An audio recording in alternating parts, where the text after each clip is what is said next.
Hi guys, Martin here. Welcome to a video on changing tyres on the Mate X. Whether you've got to change tyres because you've got a puncture or because you want to upgrade your tyres, I think this is going to come in handy. Now, it's a long video, so I'm going to keep the intro short and get right to it. Okay, as you can see, I've already replaced the front tyre, and today I'm going to show you how to replace the back tyre because it's a lot more work, and once you've learned how to do that, the front tyre is going to be easy for you. What we're replacing today is this rear tyre. It's a ACCOMPANIES Speedster tyre, which is a street tyre, and it's got this big chunk missing. The tyre is otherwise fine, but I can't ride around with this big gaping hole in it. The ribbed black stuff you can see through the hole is Mr. Tuffy tyre liner, and it's the only thing preventing a puncture at this moment. So I really want to put some other tyres on so I can carry on riding in comfort. I'm in this situation where I've got three different tyre types to choose between. I went out and got a replacement V Speedster tyre. That's the one at the back, though it's not the replacement one, it's my old front tyre. In the middle I've got these unbranded Street Hog 3 tyres, which I got from eBike parts, and on the outside I've got these Kenda Kraze tyres. As you can see, the outer diameter of the tyres is quite different. It'll all fit the rim on the Mate X, but the diameter is a bit different, and the Kendas, I've never been able to use them, even though I've had them for a year, because I can't get Mr. Tuffy to line up straight inside the tyre because they're just too damn small. So I'm going to go with the Street Hog 3 tyres I've got in the middle, because I've never tried those, and it is summer. It will be nice with some proper tyre sneakers for summer use. Let's give those a go. The parts you're going to want to keep an eye on are your motor cable. Unplug that first. Then you've got your brake disc. You don't want to bend that. Then you've got your rear derailleur. And you've got your chain, of course. These are all the parts you need to keep an eye on when taking the back wheel off. The first thing you should do is unplug the motor cable. You might notice I didn't do that, but I took it off in time just before dropping the back wheel off. But you don't want to yank your motor cable in any way. Grab the plugs, pull it apart. Don't hold on to the wires because you might ruin the connection. Now I'm going to take my rear derailleur guard off, which is kind of redundant, but I like to keep it there just in case. Who knows, it might prevent some kind of damage from a downward hit. The next thing I'm going to remove are these nut covers. You've probably lost yours, I've lost mine, but I've got these replacement ones from Mate Mod. They're 3D printed, they fit really well, I highly recommend. Then you're going to want to make sure that your gears are set to the 8th gear, or basically the smallest cog on your cassette. That is going to make sure there is the least possible tension on the chain and on the rear derailleur, and it's going to make it a lot easier to work with. Now it's time to loosen that rear nut with a socket wrench. Now I'm sorry if you've got a Bafang motor, I don't have one, so the process might be a bit different. But basically, just make sure you've got that loosened up, but not too much, just enough so that you unscrew it with your fingers from this point. Then of course remember the other side, and this is where I noticed that I hadn't unplugged my motor cable yet, so I did that. And now you're ready to take the wheel off. So what you need to do is kind of just loosen these as much as possible, but not, don't have to take them completely off. Make sure you pull the washers out as well under the nuts on both sides. And here's the tricky part. You're going to have to pull the derailleur back, not just at the bottom, but from the very top like that. And that should allow the tyre to fall out if you give it a big bash. Now you need to make sure it falls vertically so you don't snag your brake disc. That looked a bit violent, but everything's okay. Just take the chain off and go wash your fingers. I noticed the inside of my frame was a complete mess. There is oil on there, and stuck to that is small bits of dust, rust, particles of dirt. So what better time now that you've got the back wheel off to really get in there with a bicycle brush and really scrub those excess pieces of dirt off from the inside of your frame. Now the stuff that's caked on there and stuck in oil, you're going to probably have to take a rag, some WD-40, and use that to wipe it down. WD-40 is not a proper lubricant, it's actually slightly corrosive, but it's really good for getting oil off the surface of metal as well as unwanted moisture and rust. But you don't want to leave a residue on there because it can damage your paint. Get a clean dry cloth and really rub it down until the WD-40 is also gone. Nice and shiny. That's the way we like it. Now there's some sensitive parts on this wheel, and that is your brake disc here and your motor cable. You don't want to damage those. And of course, you've got your freewheeler and the cog teeth on the other side. You don't want to damage those. So I balance it between two garden chairs like this. And that allows me to work on it without the metal parts coming into contact with the tiles down below. Now, we need to let the air out of the tyre. So what I'm doing here is I'm unscrewing the cap from the valve. And normally you could just push the little metal bit inside the valve there to slowly let the air out. But since I'm going to be putting slime in my inner tube, and slime comes with this practical cap for unscrewing the inner part of the valve, I'm going to use that because it's a really quick way of letting the air out. So I'm just going to loosen this.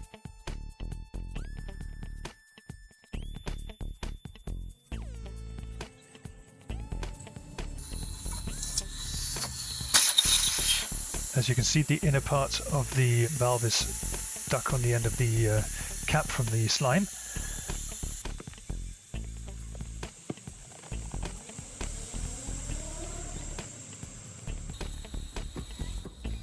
Now let's put that back in the valve so we don't lose it. Just tighten it up so it's not, not monster tight, but just, properly seated in there so it won't fall out by itself. The V Speedster tyres are actually quite elastic, quite soft in their rubber.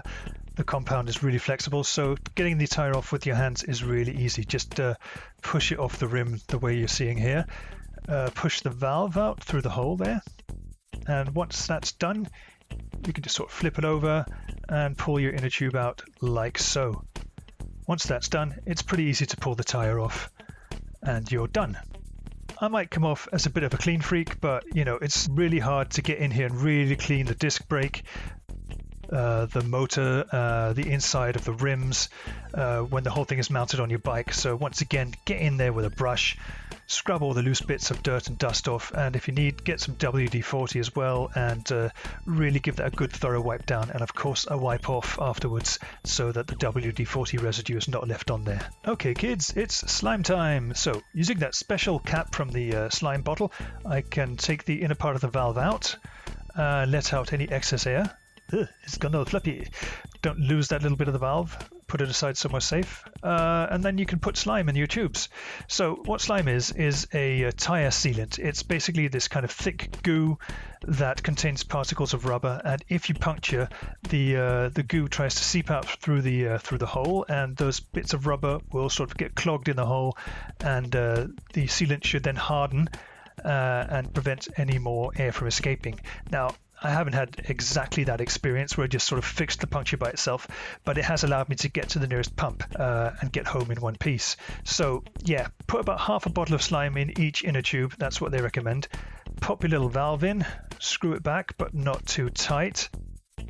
Then rotate the tube a little bit to make sure that it's evenly distributed inside. The rest will happen when you start riding your bike. Now, I'm just going to semi-inflate this tube just so it kind of regains its natural shape, and I'll need that for installing the Mr. Tuffy tyre liner afterwards.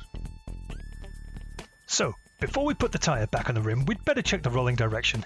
The wheel's going to turn this way with the disc brake on the left, and the tyre needs to roll this way with these sort of grooves pointing in a V shape downwards when you see the tyre from the front. So put your tyre on the right way, don't put it on backwards. The reason I'm putting the tyre on the rim at this stage is because I want to install Mr. Tuffy liner, and I think it's going to require a special technique for this kind of tyre. Now, I'm just going to take Mr. Tuffy out of my old tyre. There's the smooth side and the rough side. Rough side faces outwards, smooth side faces inwards. And it prevents this kind of puncture from actually making a hole in your inner tube. Just to recap on these tyres, the V's have a larger diameter, and that means you can actually put the tyre liner and the inner tube inside the tyre before putting it on the rim. Now the Street Hogs in the middle, because they're a bit narrower, I'm going to use this technique. I'm going to let the tyre, which is quite rigid, hold onto the rim itself, and then rest the whole thing on these two garden chairs, and that will allow me to put the Mr. Tuffy inside, followed by the semi-inflated inner tube, which will kind of hold it in place. Now, some people say to cut your Mr. Tuffy so there's only a small overlap. I don't cut it, I just use the whole length and wrap it around because that's just going to provide extra protection for my inner tube.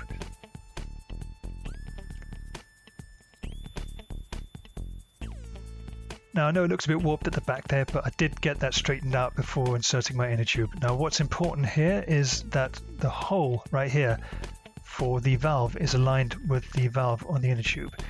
So I'm putting the inner tube in, and it kind of semi-inflated. It kind of holds the Mr. Tuffy liner against the tyre wall. And what I'm doing now is just kind of massaging the tube in there and feeling with my fingers to make sure that the Mr. Tuffy has not slid out of position. Now, before we get too far, we should probably get the valve through the hole in the rim, like so. That can be a bit difficult. Don't break a nail. And yeah, there it is. Now to stuff the tube in slowly and patiently all the way around, and then simply use your thumbs to squeeze the tyre wall into the rim of the wheel. Right on the inner edge of the tyre, there's something called the bead, which is basically like a little ledge which grips the inside of the rim where there's a sort of a groove, and putting the bead in that groove is ultra important for making sure that your tyre is seated straight when you reinflate it. It does require a little patience to sort of just make sure that it's sitting evenly all the way around. Just give it a little squeeze, a little push, a little pull until it looks good. Flip the tyre over and oh, see, there's a problem. Just sort of push that in with your thumb and maybe give the whole thing a little squeeze. There we go. That seems to be seated really nicely all the way around. As a final measure, make sure that the valve will move freely in and out like that, or you'll have a problem and need to do it all over. Now, don't underestimate changing tyres is thirsty work. Stay hydrated with a good Indian Pale Ale. Oh, that's nice. Right, it's time for that secret ritual, that magic dance that appeases the gods and demons of the wheels and tyres. This is the part people get wrong when reinflating their fat tyres. Fat tyres are notoriously difficult to reinflate properly. I'm sure some people say it's a cinch and it just works for them every time, but my God, I've had a lot of trouble, and this is the way I do it to avoid any issues. Now, before I even started inflating this, I checked that the bead was properly set on the rim, and I'm just going to keep doing that while I slowly add some air by hand. Now, I do this just to expand the inner tube ever so slightly, just to make sure that it's pushing against the outer wall and the side walls of the tyre. And now it's time to just sort of bounce it about a bit. I like to do this to sort of loosen any bits that have kind of frictioned against each other and make sure that everything's kind of loosened up inside, just basically sitting just as well distributed inside as possible. I also like to squeeze it like this using my weight by rotating the wheel slightly and sort of squishing it down, and yeah, just checking that the bead still looks straight. That might require you to use your hands to sort of just squeeze and push and pull it a bit, but yeah, that's looking pretty good all round. I'm feeling confident that I should proceed to add more pressure. So on with the pump again, and this time I'm going to use my leg at superhuman speed. Yeah, looking good, and yeah, basically just check it again every now and then, make sure that nothing's sort of slipped off and everything looks nice and straight and even. Add some more air. Basically, I'm getting up to the proper PSI that I want this at. At the end, I'll probably take it to the gas station where they have a gauged pump and check the pressure though. But we're ready to put it on. Okay, it's time to get the wheel back on the bike. To do this, I'm always in doubt whether or not I've done it properly, but what I've kind of figured out is just to get the free wheel, the cogs at the back here, the gear cassette, in between the two chains. Like so. Now, the next thing I've got to figure out is, am I going to do this with all this tension on the chain? And I'm probably going to decide not to. So what I've decided to do is take the chain off the chain ring at the front like so, just to completely remove the tension on the chain. That's going to make it a lot easier to work with.